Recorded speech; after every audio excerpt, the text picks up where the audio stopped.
President Alar Karis meenutas täna peetud kõnes, et tema aja lapsed lugesid salaja teki all taskulambi valguses ning soovitas lastel lugeda kas või ühe luuletuse päevas. Minu jaoks on terve mu elu olnud lugemine tähtis, et ma nagu ei kujutaks ilma raamatuteta oma elu ette. Eks raamatud ikka need aitavad sul rahustada ja üleüldse võtavad stressi maha. Kui sa oled väsinud, sa võid raamatut lugeda, enne magama minekut oled ärkvel, sa võid rahulikult raamatut lugeda, et magada jääda, nii et tegelikult raamatud aitavad siin päris palju. Alar Karis kutsus noori üles kirja- ja mõttetalgutele.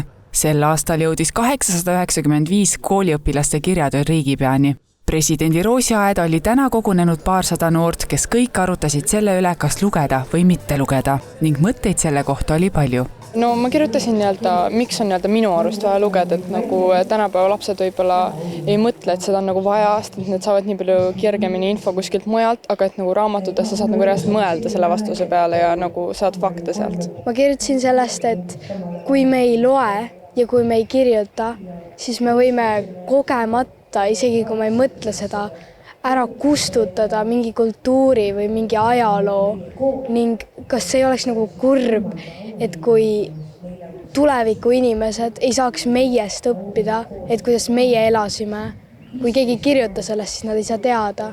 Nii mõndagi noort inspireerisid enda teksti kirjutades Eesti kirjanikud. Seetõttu olid mõned noorte eeskujud ka tänasele vastuvõtule vestlusringi kutsutud.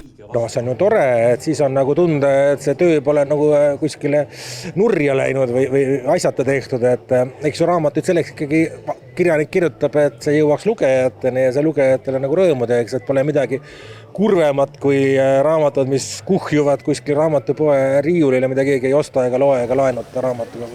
Mis te arvate, kuivõrd lugejad siis need Eesti lapsed on? Ega niimoodi üldistada ei saa, et muidugi loetakse tänapäeval ilmselt vähem, aga kui ma mõtlen oma lapsepõlve peale, siis oli ka klassis, pooled olid kindlasti need, kes üldse midagi ei lugenud, nii et eks ta on alati olnud üks selline hobi paljude hulgast. Kirjatükkidest valitud tsitaate saab tänasest lugeda ka näitusel, mis asub presidendi lossi kõrval Veitsenbergi tänaval.